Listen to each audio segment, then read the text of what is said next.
400 ارب روپیہ صرف real estate اور پراپرٹی ٹیکس کی مد میں لیا جا سکتا ہے. 400 ارب روپے تک سالانہ پراپرٹی اینڈ ریئل اسٹیٹ. اور اسی طریقے سے ایگریکلچر سے کتنا پوٹینشیل ہے؟ بالکل.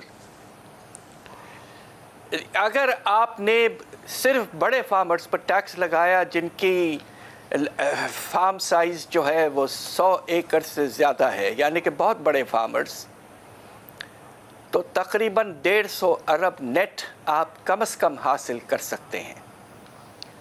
اور تیسری طرف آپ ریٹیل ہول سیل ٹریڈ سے جو اس وقت ہمیں ریونیو مل رہی ہے، جی سر، اس میں آپ اضافہ کر سکتے ہیں. تقریباً 200 ارب کا اضافہ اس سے بھی ہو سکتا ہے. تو تقریباً 900,000 ارب تک آپ لے جا سکتے ہیں اگر نظام کو پھیلائیں، ٹیکسز کو امپلیمنٹ کریں، ٹیکس ریٹس میں کچھ اضافہ کریں، اسیسمنٹس مناسب کریں، ڈاکیومنٹیشن کو پروموٹ کریں.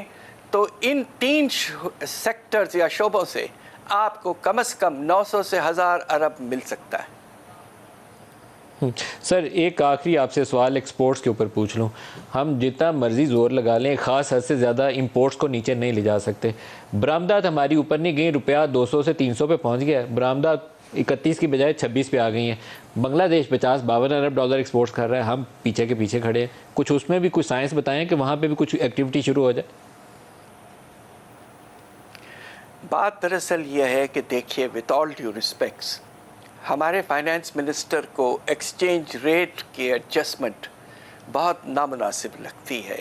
مگر آپ یہ سوچئے کہ جس ملک میں اس وقت حالات ایسے ہیں کہ ریزرو صرف 4 ارب ڈالر ہیں، تو آپ کو تو market determined exchange rate policy follow کرنا چاہیے. اس سے 2 چیزیں ہوتی ہیں. ایک تو امپورٹس میں کمی آتی ہے، آپ کو پھر فزیکل امپورٹ ریسٹرکشنز کی ضرورت نہیں پڑتی، ایل سیز کو بند کرنے کی ضرورت نہیں پڑتی. دوسری طرف ہم نے یہ دیکھا ہے کہ 2001 سے 2012-13 تک ماشاءاللہ پاکستان کے ایکسپورٹس میں سالانہ 8% سے 9% اضافہ ہوتا رہا تھا. اور اس کی وجہ یہ بھی تھی کہ ایکسچینج ریٹ میں وقتاً فوقتاً ایڈجسٹمنٹ ہوتی رہی تھی. 2012-13 سے 2017-18 میں ایکسپورٹس گر گئی، اور اس کی بڑی وجہ کیا تھی کہ آپ نے روپے کی قدر کو بالکل مستحکم رکھا 104 روپے پر. اور نتیجہ یہ کہ ایکسپورٹرز کی پروفٹیبلٹی وغیرہ بہت بری طرح سے متاثر ہوئے.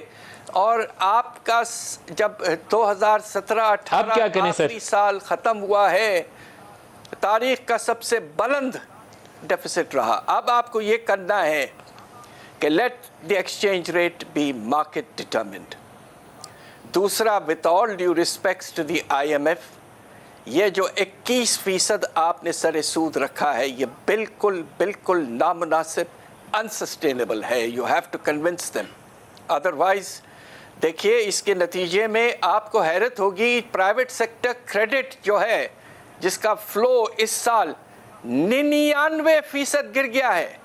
99%.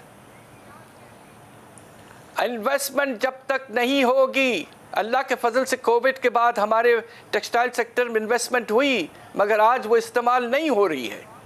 Interest rates have to be brought down. We have to use the exchange rate, not the interest rate. یہ ایک fundamental point ہے. I hope the government realizes it.